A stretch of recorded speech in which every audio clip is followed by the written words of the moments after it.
you. My name's Mary Robeson.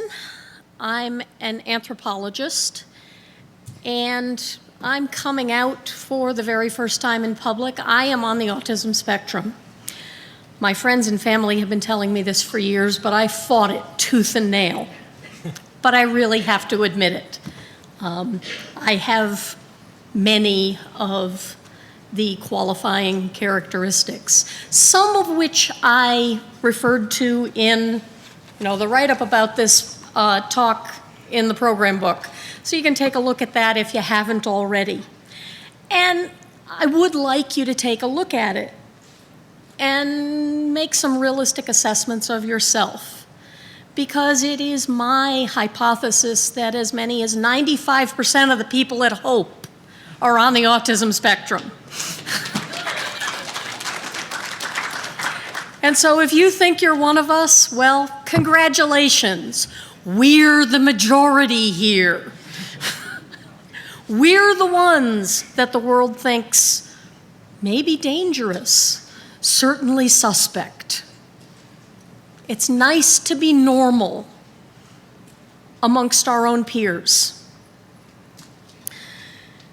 So there's a difference between formal diagnosis and informal diagnosis. And so, your own assessment of yourself is obviously informal diagnosis. The diagnostic criteria are currently in flux with the DSM-5 about to come out. People at Hope are probably more likely to have been described as having Asperger syndrome. Well, in the DSM-5, there really isn't a separate category of Asperger syndrome anymore. We're all autism spectrum. It's a difference that kind of makes no difference, because the latest studies, which were actually out as of yesterday, suggest that the DSM-5 is going to diagnose more people than the DSM-4 did. And that's a good thing. Okay, so some of the things that you might have, and I'll tell you which ones I have. I am face blind. That is, I've got friends in the front row, and they have to tell me who they are when they come up to me every single time. Because I don't recognize them. Heck, the kid on the end is my son, and I can't tell you what he looks like. There are degrees of face blindness, and I'm not too bad, because when I actually see him, I recognize him. I just can't tell you what he looks like when I'm not looking at him. People on the spectrum have issues with social cues. Oh dear. Body language. Do you have problems reading other people's body language? I don't think anyone here has that. No. Or facial expressions. Oh my God, what do facial expressions mean? Sensory differences. I have fairly acute hearing, which is why being in rooms like this kind of drives me nuts, because the echoes are driving me wild. I have perfect pitch. I can't stand going to concerts because no one sings on key. I used to hear burglar alarms and motion detectors. I don't anymore. One of the advantages of getting older is that you lose some of that high frequencies. And oh God, I'm glad it's gone. I couldn't go into my Stop and Shop because I could hear their motion detectors, and it felt like my eyeballs were going to pop out of my head. Monotone voice. Well, I don't think I do that quite as much as some people. But many people on the spectrum have a monotone voice, or don't really express, use facial expressions appropriately. I mean, when something bad happens, do you get a big-ass grin? I know I do sometimes. Eye contact.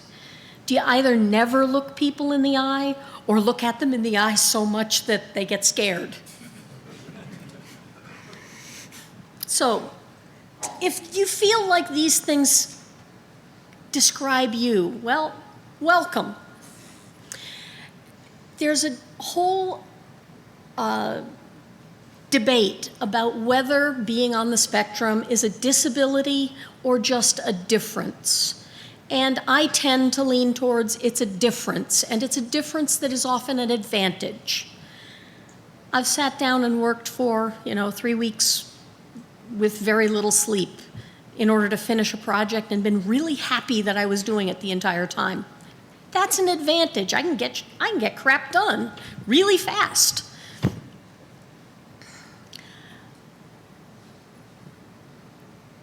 People on the spectrum appear to have a very significant difference in the wiring of their brains. I'm going to let other people talk about that because I feel like I've been getting close to talking enough at this point. But I just want to throw some things out there. Some of the other things that go along with being on the spectrum, though, are things like depression. Because if you've been a weirdo your entire life, damn it, you should be depressed at times. So I'm kind of setting up for you what it means to be on the spectrum. My personal experience has been varied. I'm going to let my son talk about why the ATF came and raided my house because of his autistic interests. But Alex is going to talk first. Okay. Hi, I'm Alex.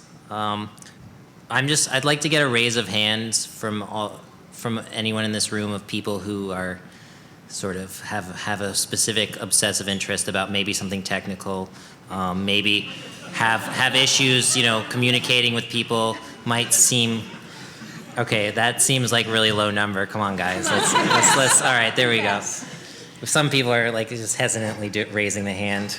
Hopefully, soon people feel more comfortable doing that because what Mary said is right. It's not a bad thing. I don't think there should be a value judgment when you hear about it, because it does just describe a very specific subset of people, and I am one of those people. And I actually learned about this when I was 9, and I was one of those kids who would obsessively look through every single file that my parents had, in their drawers, and just read stuff and get too much information. And I was reading one day and it said, oh, he has Asperger syndrome. And I went up to my mom, I was like, what's Asperger syndrome? She's like, she's like, well, you have it. And I'm like, well, what the hell? Why wouldn't you tell me? This is ridiculous. And then I was like, and I don't have it. That's stupid. I don't have anything wrong with me. And I didn't have anything wrong with me. But at the time, hearing the word disorder, you assume that there is.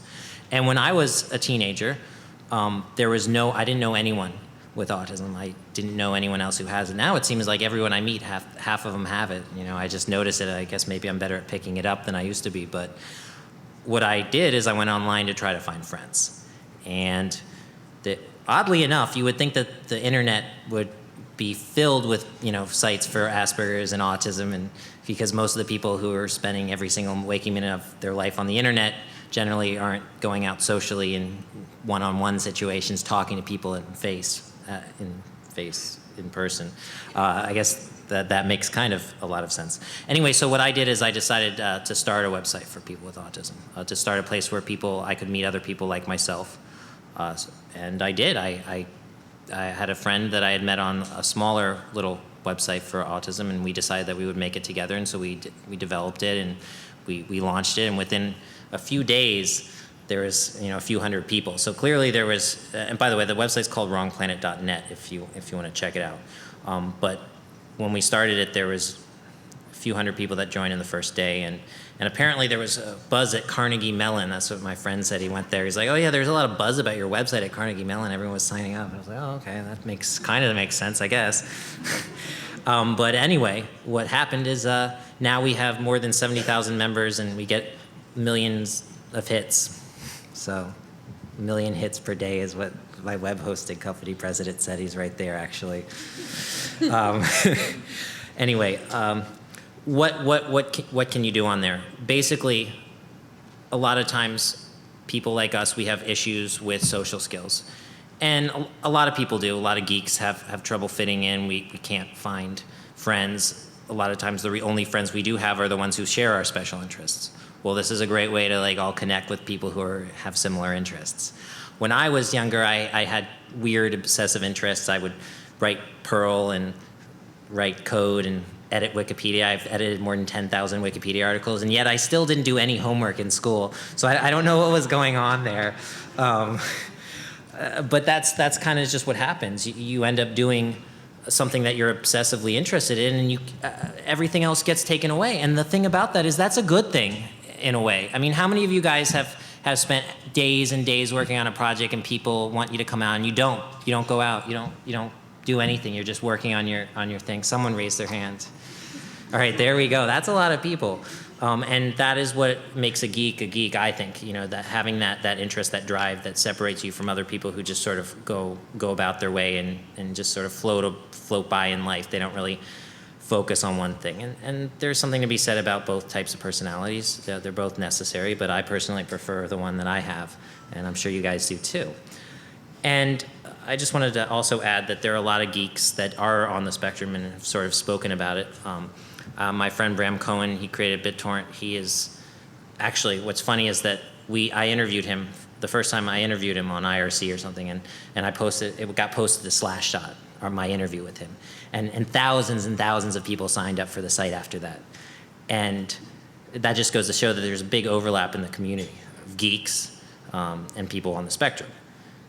What's funny is that we were also mentioned in the New York Times in a front page article on our site.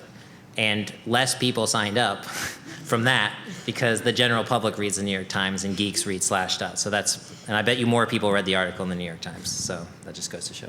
Anyway, yeah. I don't know, is my time up? Can we move on? Yeah, you've talked about How much did I talk too long? Oh, and also Craig from Craigslist has on the autism spectrum as well as some other people that I'm not gonna name because they haven't. I have a list. Oh, you have a list? You wrote a little list? Yeah. Cool, well let's hear that. Okay, so my name is Kirsten, and I've been kind of taking notes of things I want to fill in. So first, I just want to say a list of famous people you've probably heard of who are on the autism spectrum or were. Nikola Tesla, who is obsessed with pigeons. Einstein, Craig from Craigslist, as Alex said. Mark Zuckerberg, though we may or may not like him. And Bill Gates, who is seen on YouTube videos rocking back and forth at cafes. Some other traits of autism that Mary discussed that I wanted to kind of further talk about are... Wait, you forgot Jesus. Don't say Jesus. Because a lot of these DSM traits are things that I wasn't diagnosed until I was 19 because I sought out my own diagnosis because I finally decided, okay, it must be this, it can't be something else. I'm not broken, there's a reason for all these things I do. Because the DSM lists things that you might not realize you have because your own experience is your only experience. And so, for example, sensory differences, like Mary was talking about sound sensitivity, that you might not realize you have sensory differences. Stephen Shore, a relatively well-known autism speaker, talks about the classic autism sign is wearing a hat wherever you go to protect against the overhead lights. And that I didn't notice I had sensory differences. All I knew is that when my friends put on music and turned up the stereo right away, it scared the crap out of me and they made fun of me because they didn't realize why I was so scared. And that I have to wear sunglasses to drive at night because the lights are so bright. And right here I have halos this big around all these lights so I can't see most of the audience. But also stimming, which is short for self-stimulation, which is something everybody does. Neurotypicals do it if you've ever gone like this. Yes, it's just normal if you've gone like this or twirled your hair or whatever, but that specifically hand flapping and rocking back and forth. And when I was in elementary school, I did this all the time and was made fun of it and didn't realize why until I did it in the mirror once and decided to stop doing it in public. But that a lot of these things we don't notice about ourselves. I didn't realize I had a relatively monotone voice until an ex-boyfriend of mine pointed out, why don't you use inflection? You should use inflection. He taught me to talk like this, and I should smile while I talk so that people know that I like them, so I don't look really angry all the time. And also a common thing with autism is not being able to pay attention to your face. How often have you gone like this in public and not realized you were sticking this face forever, and then you relax and your face hurts, and oh God, how long have I been doing that? And that these little things you don't realize because you can't see yourself. But that I suppose another thing that I didn't ever realize I didn't make eye contact because I didn't make eye contact, so I didn't notice other people were trying to make eye contact with me. And so I've now that I know this, I've been able to differentiate. It's really interesting reading books by neurotypical authors. I've come across authors who say, a character who doesn't look them in the eye. It's so frustrating when people don't look you in the eye because you can't tell what they're thinking. And, oh, I wish she would look me in the eye so I knew what she was thinking. And have you ever read, oh, I saw that expression of lust in his eyes and things like that. What does that even mean? How do you know what someone is thinking by looking at their eyes? How do you read minds? Neurotypicals are mind readers, it seems. And all these little things that a lot of us don't even notice until someone else tells us. Like, for example, my favorite is that when someone says, hi, how are you? You don't say good. They're not asking you a question. You say, good, how are you? If you don't ask them how they are back, it's rude, apparently. And also, if you're not sure about the DSM criteria, I recommend Wrong Planet, not only for the social skills aspect, but because a lot of the forums are filled with people saying, I do this. Is this autistic? Is this normal? And people talk about all the different traits that they share. And because you might be totally sound sensitive, or you might not even notice sounds. People have to call your name 3 times. And people tend to be on different sides of extremes. You might love spinning around until you're sick, or you might get sick immediately as soon as you sit on a swing. That everybody's different, even autistics. We're not all a monolithic group. And I don't know how long I've been talking. Do you want to go? So, I'm Jack, and as my mother said, okay. So, I had an obsessive interest that got me in trouble. And this is something that probably my interest doesn't quite apply to you guys quite so much, but, there are plenty of examples of, people who are interested in networking or programming or whatever, and they wind up getting in legal trouble, not really intentionally. And in my case, I was really interested in chemistry, and I would spend, every hour of every day when I wasn't in school, and sometimes when I was in school, reading on forums, teaching myself about the chemistry of specifically explosives. And I taught myself all this, just off these forums, and it sort of bit me in the ass. But I didn't really think that it was confusing why I was doing it. That I was doing all this because I was interested in it. It was cool, that there was never any the social implications of what I was doing didn't really occur to me. And so when I got in when the ATF came to talk to me, I thought that of course they know what I'm doing. I'm just experimenting. Why are they bothering me? And they thought that I was like in an Obama school or something. So. I had to diffuse them, but that sort of, yeah, but that not getting the social implications of your actions is something that happens a lot with people on the spectrum. And maybe not specifically interests in chemistry, but this pattern of spending hours and hours and hours just studying whatever it is that you're interested in and practicing whatever it is, and like getting really good at it is something that applies to all sorts of people on the spectrum. And not all the people who have these obsessive interests are like nerds per se. That some interests are technical, like I had chemistry, and a lot of people here are electronics or software or something like that. But there's other people that are like really into history, and can tell you like everything about World War II tanks or something like that, or trains, or My Little Pony or something. that not all the interests are, unfortunately, as commercially applicable as the classical nerds, but it's just a common theme.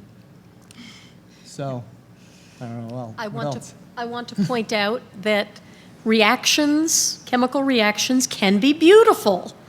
And I think that was, what you were headed for. I actually then wanted to pick up on something that Kirsten said about not looking people in the eye, because I don't do it either. And it is my hypothesis that you shouldn't look people in the eye because they can steal your soul. I used to never look anyone in the eye, and what happened is I guess I just realized that in some situations it's good to look people in the eye. For instance, I wanted to get a job, in IT. So I looked the recruiter, and the recruiter isn't technical at all. She, some person that doesn't really know much about computers or whatever. So you really need to actually win her over with your personality as well if you want the job. So I had to learn these things, and a lot of people can learn these things. You think that, oh, well, I'm just this way. You change. So saying that, oh, well, I used to be this way is also an indication that you're on the spectrum. Even if you think now you wouldn't be considered, you really still are because you're compensating. So I'd like to add to that a lot of women especially get late in life diagnoses or never get diagnosed because Tony Atwood has a lot of literature about this, Mother Hen Friends, the way girls are socialized early in life. Women learn to compensate in a way that men are not forced to. And so by the time women learn what autism is, they don't always fit the criteria because I can read body language, I can read facial expressions, I can make my voice sound like a normal person's voice if I want to. But this is all stuff I've learned. That the difference with autism is this stuff doesn't come naturally. And so I spent a long time memorizing body language dictionaries. When someone is interested in someone in the group, they point their feet towards them. If someone is not interested in what they're saying or in what you're saying, they reply with one-word answers and look away, and that's your cue to stop monologuing about My Little Pony. And so a lot of these things that autistic people don't necessarily have these social skills innately, but it doesn't mean that we're like disabled for life or crippled or anything, that we can learn them if we put our minds to it. And if you, are like me and take body language to a special interest, you can get good at it. Actually, that just goes to show, from what I've seen, a lot of the reason that I think that you see a lot of people in this community being good at social engineering is because those are people who have studied this. They've looked at the actions that people do, and they have a cognitive understanding of how social stuff works. Whereas people who have it easy, it's just natural for them. They just feel things, and they see things, and certain things make them feel a certain way. So they might not be as good at social engineering. I'm not sure. That's just a hypothesis. It has no scientific basis. Oh, yeah, but I have found that what's really interesting is that autistic people who put their minds to learning social skills can often be better at, say, cold reading, social engineering, than neurotypicals, because if it comes naturally to you, you don't think twice about why something is what it is. And so, for example, if you ask a neurotypical person, was that girl into me? Like, yeah, she really liked you. Like, why? How do you know? I don't know. She just did. Giving off the vibe. Yeah, she was putting off that vibe. And that if you learn, oh well, she was leaning forward, she put her body out on the table towards you, she was looking you in the eye, she was playing with her hair and preening, and like et cetera, et cetera. You can learn what flirting looks like literally, and that it can help, and you can get better at this than your neurotypical friends. And in fact, I have done a series. UCLA has a center called the Help Group or the Peers program, where they actually study social engineering or not social engineering, social skills and body language, and they teach kids with autism like how to learn it. And I did a little video of me flirting with a girl at the doctor's office and asking her out on a date. So there's a little tutorial on there as well. I want to point out to you that if you've met one person on the autism spectrum, you've met one person on the autism spectrum. Everybody manifests differently. That is true. And autism is not something you have, it's something you are. It's an adjective to describe a type of person. It's not something you get from eating at McDonald's or something. Or smoking. Or having a shot. Yeah. As much as some people would like to argue that. But the idea for this talk came from that I originally came here a couple of years ago, and it just occurred to me that actually science fiction conventions too in general, that it's like there's a specific kind of person. Anime conventions, yeah, sure. But just like, it's kind of hard to describe, but there's a specific kind of person. An example of this was when I first showed up last night here, and I can't remember the guy's name, but there was a guy who walked up to me and we were talking, and he was talking about the horrible noises on the subway and the lighting on the subway. And I don't think that he knew what he was describing inadvertently, but I thought it was like great, that like how it coincided with this talk. One of the ways of thinking of this is, okay, so I'm an academic, and I go to, academic conferences all the time. The difference between, say, someone who goes to the English Language Association meetings, those people are very, very different from people who, say, go to science fiction conventions. Although many people at science fiction conventions are, in fact, interested in literature and would fit in well at at the Association for American Languages meetings, for example. However, there's a bunch of people at science fiction conventions who would fit in better here. The difference between them and us is that the people who go to science fiction conventions like to read about making stuff. The people who come here like to make stuff. And that's how I see the differences. So, questions? So, Yeah. there is a microphone up here in the center. If you'd like to ask questions, you know, we're now here on the firing line for you. And we'll probably keep thinking of things to say. Yeah, if you too. don't have anything to So- ask, then we can come up with something that you might ask and then answer it in as if you had asked it. That's a possibility that exists. Hello. The reason I'm here is I helped my brother get diagnosed with Asperger's a couple years ago. I had a lot of guilt actually with that because I treated him like crap because I just thought he was lazy his whole life. But after I read up on it and I discovered more about it, it was like, oh, that is my brother. One of the things that I have trouble relating with my brother, and so the reason I'm here is to learn more about it, but also to understand from your perspective.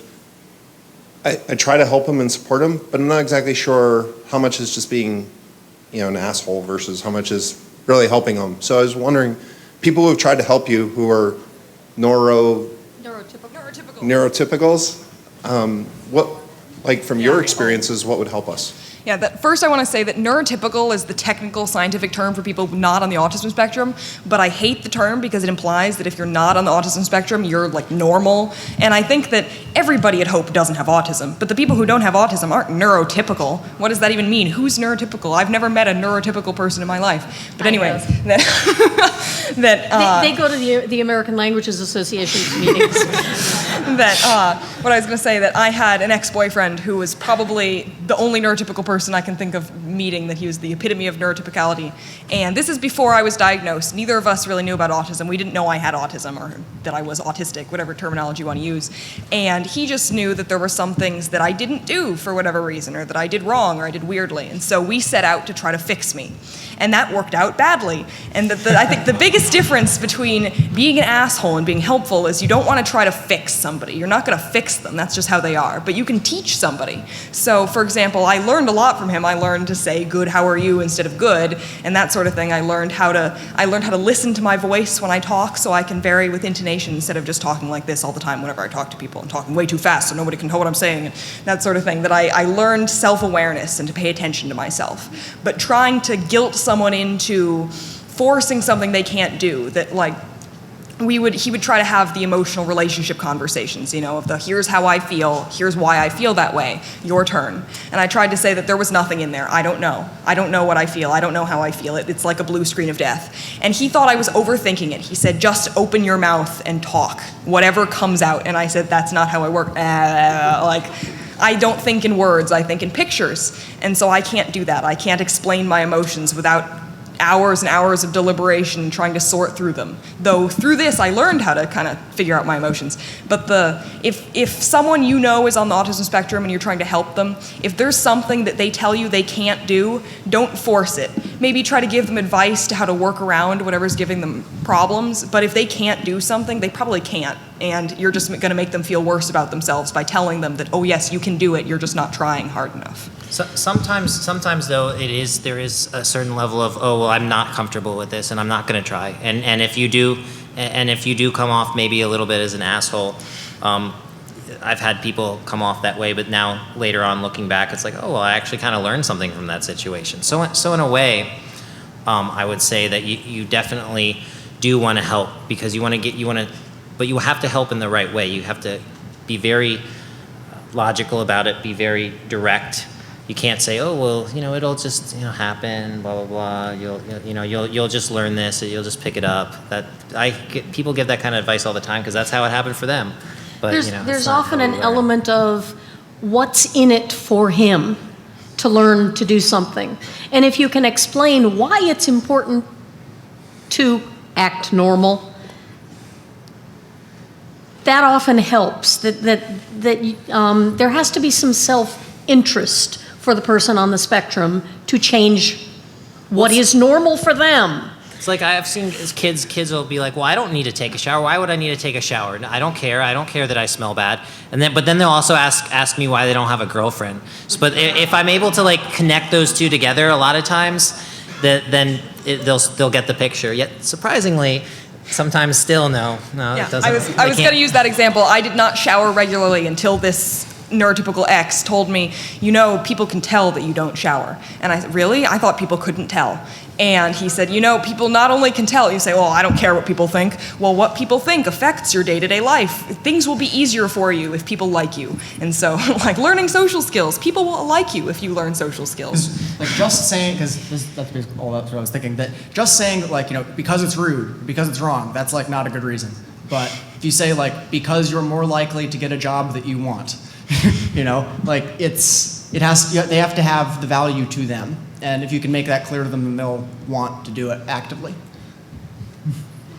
There's a psychological test for Asperger's comprised of 50 questions, and I'm curious if any of you have taken that test. And Yeah. Is it the Cambridge one? It actually made me Is it cry. I'm not sure who put it out, Is but it that it's 50 RDOS thing questions, that and went you find it online? all over the internet. You could do the self-test. I'm curious also if you think it's accurate. I took it the other day. I got a 35 out of 50. Yeah, I've taken like all these tests, and so far I found that the longer ones tend to be better. I think I know what you're talking about, the 50 question one. I think that must be the AQ, and that one's pretty good. It's too short to really be comprehensive. Really, I recommend, it has a silly name, but the Aspie quiz. If you Google the Aspie quiz, it has several hundred questions, and it's constantly updating based on that people can fill in whether they have a diagnosis or not, and they compare the answers from people who are on the spectrum. And some of the questions have nothing to do with autism, so there's controls, and it gives you a spider diagram of not just a yes or no, it gives you which areas you're strong or weak in, or how you present, that sort of thing, and so it's a much better tool. And so you can tell whether you're autistic or maybe just a little spectrum-y or whatever. I don't know, I like that one. And sometimes when you take these tests, you'll get, oh, well, I'm not on the spectrum. But then if someone else took the test and pretended that they were you and answered as if you would from their perception of you, then you would pass with flying colors and be an Asper. It's like, because sometimes we don't have, of course I'm good at social skills. Yeah. And I go to parties all the time. And you answer the at questions least once a year. different depending on the day. Yeah. So, your numbers can vary depending on how you're feeling, but I took a couple of them when I was still in denial, and they all made me cry. Hi, my name's Tatiana, and I think it's very interesting that the subject of job seeking keeps coming up. So I'm actually a technical recruiter, and a week ago, I was training a junior recruiter on how to do phone screens, and we talked to this one guy who seemed to be very technically proficient, and when we got off the phone, she was like, wow, was that just like the most awful interview ever? And I said, I actually think he's probably on the autism spectrum, because he was speaking in monotone, and it was kind of difficult to pull additional information out of him. And so I said, I think we need to be sensitive about that. We need to pass these notes on to the hiring manager because he seems really technically good. But I wasn't really able to elaborate past that. So I would really love your guys' advice on how we can be more sensitive to that. Ask them to show you what they've done. Like a lot of the time they will have some sort of projects that they will have done themselves. Yeah, like a portfolio of sorts. And that's a really good way. But that's like a big new thing in recruiting is, tapping the untapped talent in, all of these like people who spend all day programming. Yeah, so if you're Without a looking for diploma. Like all somebody day. like that, I mean, it's like feeding rabbits. You just need to occasionally toss them, more club mate and chocolate, and they'll just sit there and program for 20 hours a day. Puzzles. The university that I go to has their business program is starting to adopt what you're talking about. That one of my friends just graduated, but she had a class where they did an exercise like this for autism awareness. That they gave all the students questions. Basically, you have this hypothetical guy outperforms everyone in your company, outproduces everyone in your company, is your best worker by far. But there have been complaints from other workers that he makes them feel uncomfortable. He doesn't talk appropriately. He's very monotone. He's socially awkward. He behaves inappropriately, but no harassment, nothing like that. He's just weird. But he's the best person in the company. Would you promote him? And everybody said, no, this guy's awful. I want to fire him. And so the professor turned around and read them what they'd said and said, do you realize what you're saying? You want to fire your best employee because he doesn't know how to make small talk at the coffee machine. And so they were doing autism awareness of kind of, as you're saying, the higher ups especially getting programs for explaining what autism is, that it's not like the weird guy in the office who you're worrying about whether he's going to go postal someday, that it's just the awkward guy who's really good at his job. And that being able to look past the interview etiquette, whether they can shake hands and that sort of stuff, and looking at the resume, at what they can do. And so that's really educating the recruiters, educating the bosses, the people in the office, that sort of thing. And so it's really a systemic issue, and it's hard to address in just one way. But on the bright side, it seems that more companies are becoming aware. There are like entire companies that are devoted to staffing people with autism in different. Google's going for this now too. Yeah, All Google you even has an Aspies out there. initiative. Yeah, we've talked to them about that. They have an entire like autism special project that they're working. They're trying to on recruit that. people without degrees, without experience, but who do good work, and like. Because a lot of times people on the spectrum, for instance, I was in school and college, I would work a ton on my special interest. Sometimes I was able to like meld that and somehow make it into something that gave me a grade, but when that didn't happen, I would just work on my special interest and not do the other work that I was supposed to do. Yeah. So Jack failed out of high school, but has the old FBI crime lab director's sworn testimony that he has a doctorate degree knowledge of explosive chemistry. Thanks, guys. I appreciate it. Alrighty, this is gonna be fun.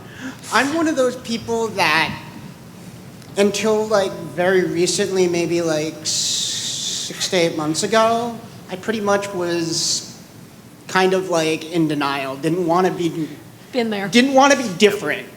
Like I wanted to be normal, Yeah, it's not. but gonna I work. wasn't, and it was It's not going to work. painfully obvious. Poor social skills, lack of tact. I recently actually got myself in trouble because of that. I have an entire group of people that do not like me. And I've gotten to the point where I'm like, fuck it. I actually don't have Asperger's. I have the one catch-all, like... PDD-NOS. Yes! That's exactly what I have. So I don't have, like, the sensory things. I don't have all that. I can't make eye contact for shit. My social skills are horrid. I don't think I really have obsessive interests, but... you probably do. What brings you here? I mean, it's like Okay. I think obsessive makes it sound as if it's Because like hope is awesome, Yeah, okay. but yeah, I was just kind of like, do any other people really here, like, how many people here have PDD not otherwise specified?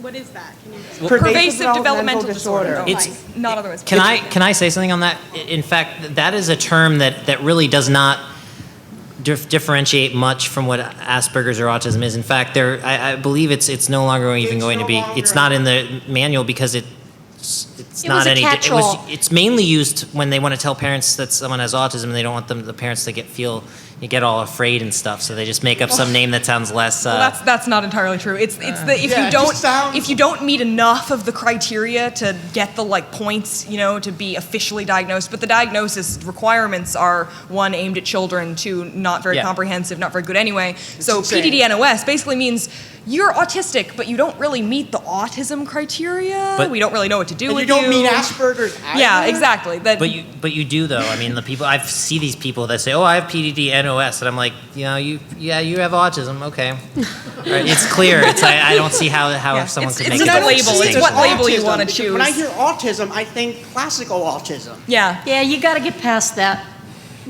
I'm actually having an easier time referring to it as ASD, Autism Spectrum Disorder, than Asperger's. I really didn't like Asperger's.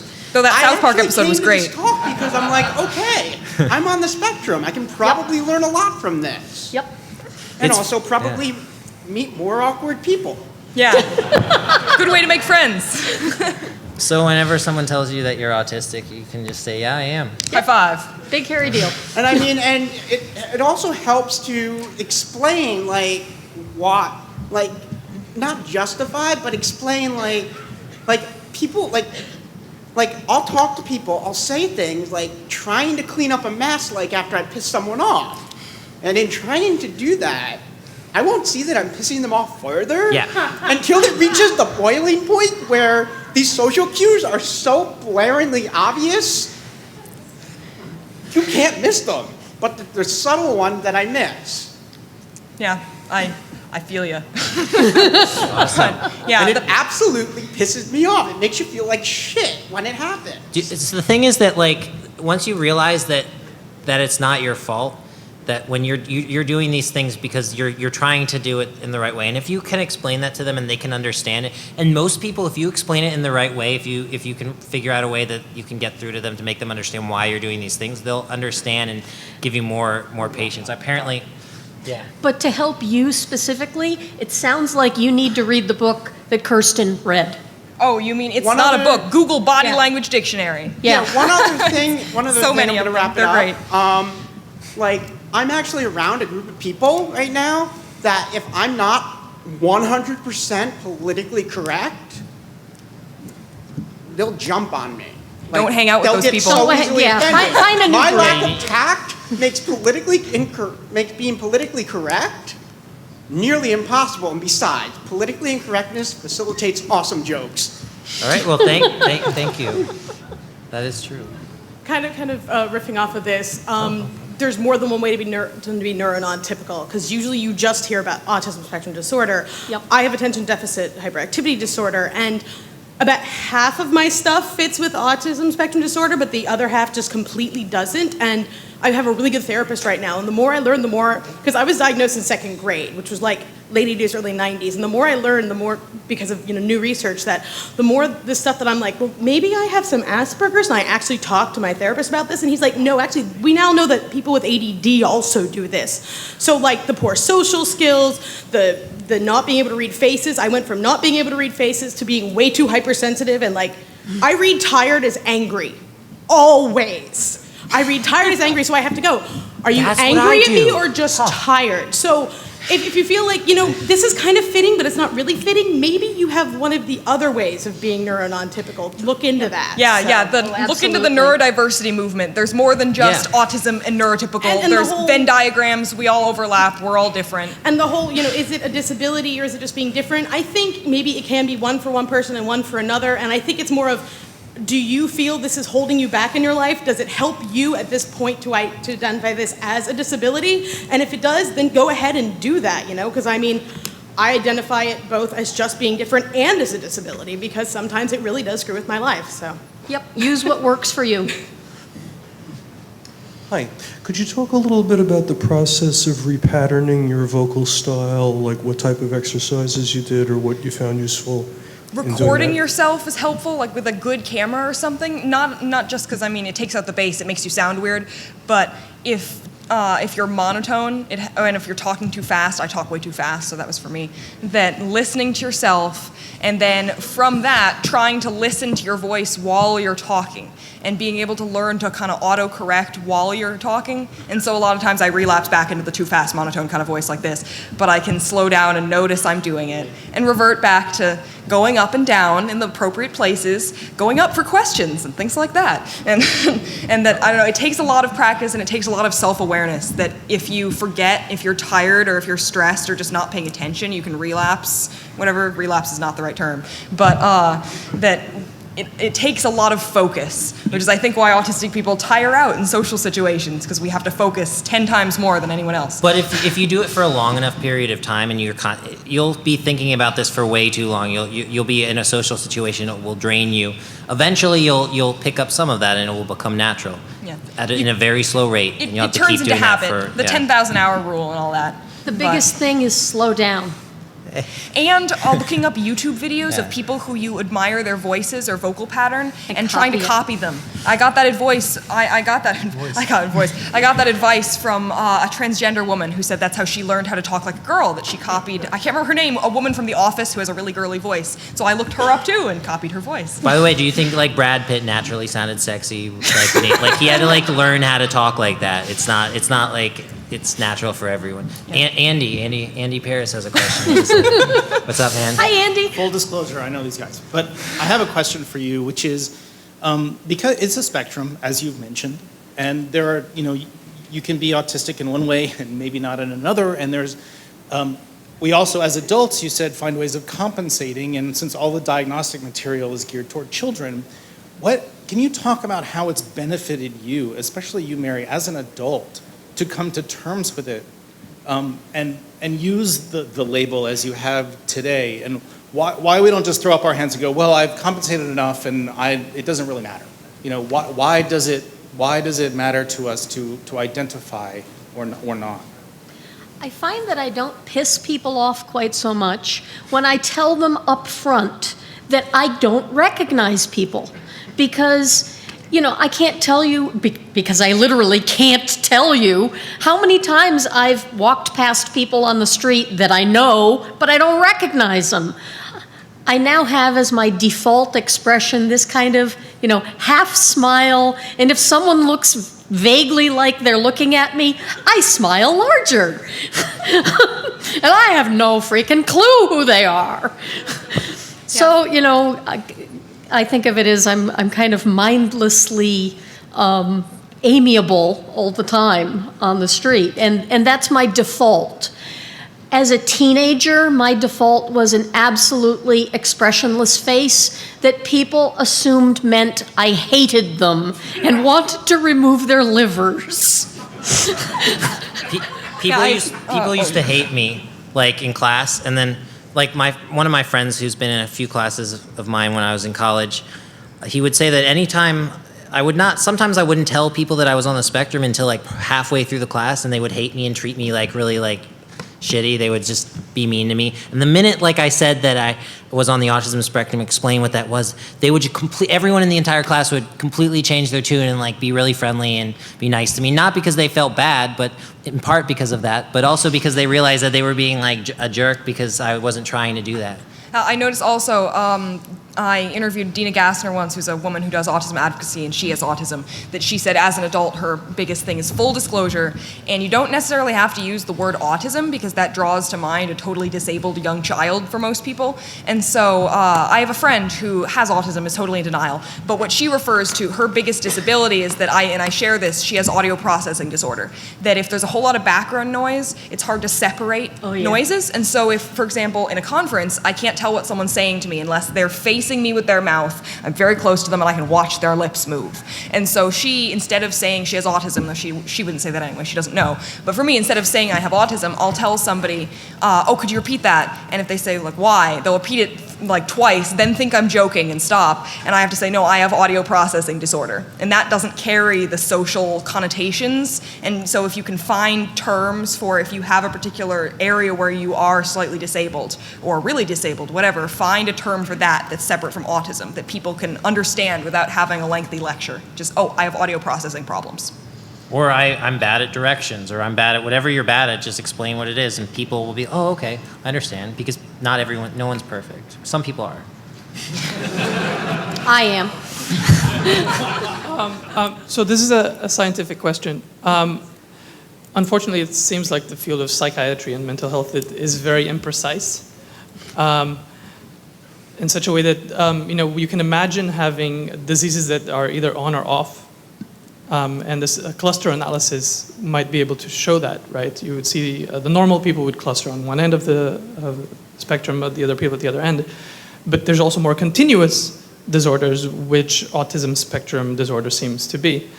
But I'm wondering if there has been an effort to collect these studies and summarize the findings in such a way that maybe there is a little bit of clustering in some parts of the spectrum or other parts of the spectrum, and it would just be really interesting to be able to see that.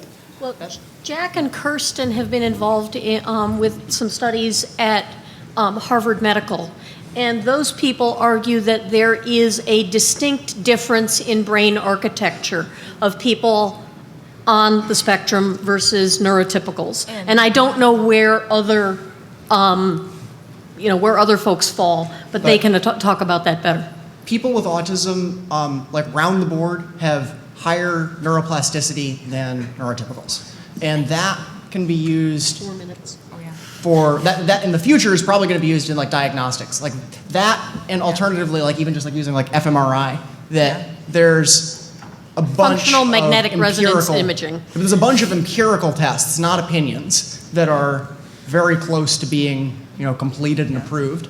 Yeah, but what they found is that wherever you lie on the spectrum, it's not a linear spectrum, but like from the high-functioning Asperger's to low-functioning autism, they have this shared neuroplasticity rate, and that's something that is noticeably different no matter how affected you are, whatever, and how autistic you are. There are other theories too. I mean, Yeah. this is something. This is This is just a one study developing, we're participating in, and they're developing not even field. 3 minutes left. We only have 3 minutes left, so let's get to the next question. I found it to be very socially acceptable at parties to tell people I'm horrible with faces. I'm going to forget your name in 5 seconds. Please remind me 3 more times in the next 2 minutes what your name is. Yep. And then maybe I'll remember. Feel free to shame me after. I like your comment about the talking in a rapid monotone. I wish the supermarket automated checkouts would do that, because the slow-paced, inflected tone wastes my time. So I like your efficient speech. With regard to eye contact and so forth, I'm no longer asked to do interviews at work because I'm either looking at my computer taking notes of everything the candidate says, or I'm touch typing and staring a hole through the candidate's forehead and making them uncomfortable. If you can borrow techniques from police interrogation methods, you can get just the right balance of paying enough attention to exert control over a situation, but not so much that your interlocutor checks out on you. That's mostly unsuccessful. So you can swipe techniques from all over the place. As an academic, I'm kind of used to now just looking at the heads as just blobs. And so we have 2 more questions, But they'll have to be fast. yeah. So I have a 9-year-old autistic son, and he's like kind of in the middle. He's not quite low functioning, not quite high functioning. And I was wondering, from your experience being within the spectrum, what advice could you give for like adapting to a world that's not really built for autism spectrum people? Well, I think that question is going to take longer than the time we have left. But the one thing School I do, might be your hardest problem. And so open Yeah. disclosure, all the teachers make sure they know what autism is and that he's not just doing bad things on purpose. Well, he goes to school for that, but Okay, good. But That's, like, I Also, think, keep the in mind biggest that thing. he's not always going to be the way he is right now. Parents get this idea that, oh, well, he's at this point, at this level. It's not a static thing. like It's I've not seen gonna him make stay- jumps, but Yeah. my concern He will is grow like, and change just like what is he everybody gonna else. do? Yeah. Okay. Yeah. And the last question? Hi, so it's not really a question, it's more some anecdotal sort of thing because I can sort of relate. I guess I'm in denial. But okay, so you spoke about the female support network. I didn't have that. I didn't grow up with any real network outside of theater because I was Asian in a predominantly Italian, white, private Catholic school, growing up in the Jewish town next door, and my parents were missionaries for a cult. So I didn't belong anywhere. I couldn't talk to anybody, so I spent a lot of time reading books, and I loved books, especially a lot of like these really cerebral things, so a lot of the science fiction and whatnot, because fantasy books did not make sense to me for the longest time because they try to connect with you emotionally. In science fiction books, there's a lot of logic and reasoning and a lot of potential stuff that they like to explore, and they explain this to you, so a lot of these things just make more sense intellectually as opposed to emotionally. But again, theater, you're talking to a lot of weird people that in order to interact with these people, you have to learn these emotional roles. So Okay. They're throwing us They're out. throwing us off. Also, before we go, I just want to say, check out wrongplanet.net and please do not try There's to a hack women's it forum because you too. probably will so succeed. Yeah. Are they turning my microphone off? There's a women's forum on Wrong Planet for women's issues too. So. All right. Well, thank you. recommend it.